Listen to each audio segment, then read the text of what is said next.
garis ya, garis. Ini sebuah titik. Ketika itu berada di garis, sebuah titik itu berada di garis, berarti posisinya itu dia menempel. Ini adalah contoh ketika sebuah titik itu berada terhadap garis. Nah, untuk yang kedua tadi kan titik yang berada di luar garis kan. Jadi kita ambil contoh titik B. Dia berarti ini bisa di sini ataupun di sini. Oke, langsung kita praktekkan ke sebuah bangun ruang rumus ya. Jadi ini garis tadi kita memakan di sini. Oke, ini garis kan. Berarti titik yang berada terhadap garis tersebut itu ini ada A dan B. Untuk yang di luar garis berarti ada C, ada D, ada G, H, E, F. Itu adalah titik yang berada di luar garis. Oke, pembahasan selanjutnya yaitu kedudukan titik terhadap suatu bidang. Nah, pada materi kali ini kedudukan titik terhadap suatu bidang itu ada dua. Yang pertama kedudukan titik terhadap bidang dan yang kedua kedudukan titik di luar bidang. Nah, kita lihat ilustrasi ini. Di sini terdapat titik A dan titik B, di mana titik A dan titik B ini sudah berposisi pada sebuah bidang berwarna pink ya. Ketika titik itu berada di luar bidang, kita bisa di sini, di sini atau yang sekiranya itu berada di luar. Oke, langsung kita praktekkan pada kerangka bangun ruang rumus ini ya. Jadi kita ambil contoh di sini. Ini adalah sebuah bidang sisi ya. Jadi titik yang berada terhadap suatu bidang itu ada titik C, titik D, titik G dan juga titik H. Nah, untuk titik yang berada di luar bidang berarti ada titik A, titik B, titik E dan juga titik F.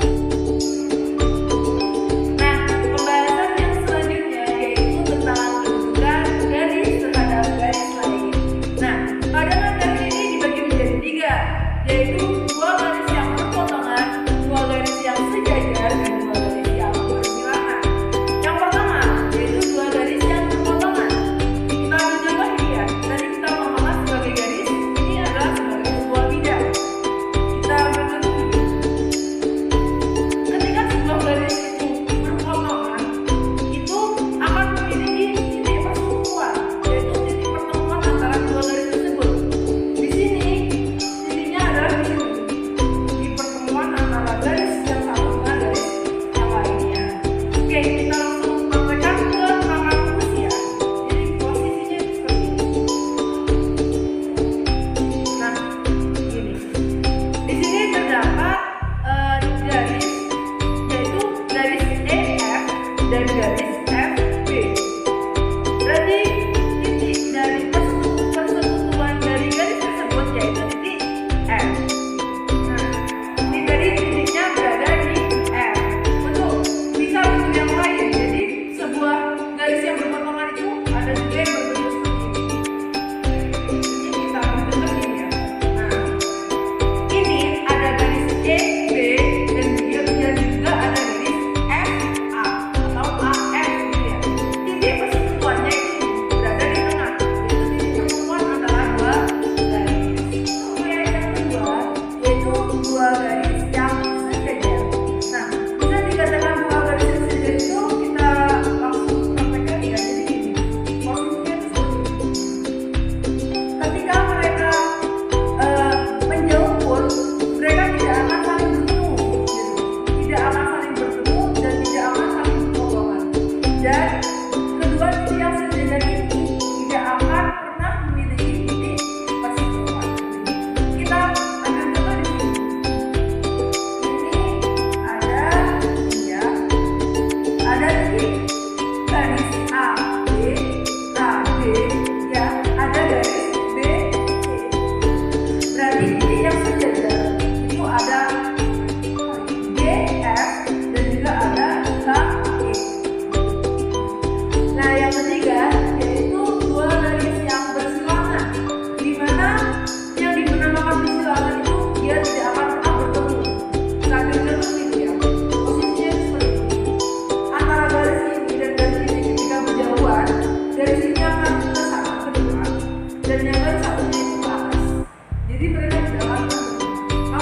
sampaikan pada gerakan posisi ya. Jadi posisinya ini ada garis H, G, dan juga ada garis B, F. Nah, ini ketika mereka saling menjauh, itu posisinya ini akan mengarah ke kiri atau ke kanan, dan yang ini akan mengarah ke atas. Jadi tidak akan bertemu atau tidak akan berpotongan, dan kedua garis ini juga tidak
terhadap suatu uang. Nah, gimana? Mudah kan? Sebelum membantu, saya Aziza pamit undur diri. Assalamualaikum warahmatullahi wabarakatuh.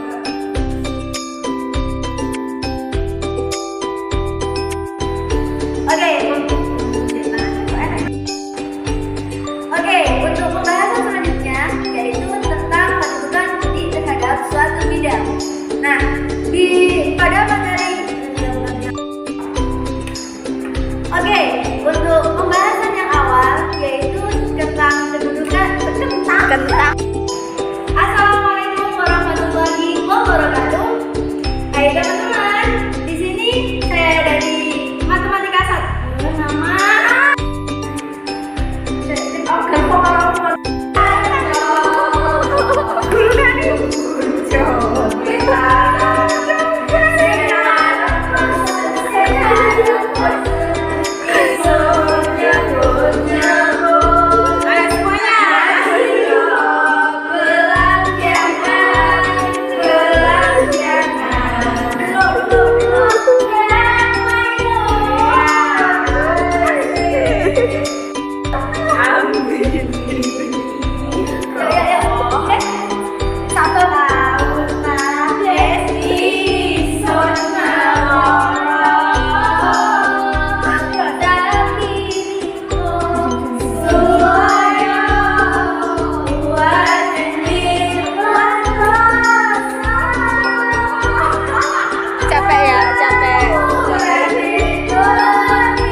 Nama kembali lagi dengan channel pesulap kita buktikan kalau tubuh ini kosong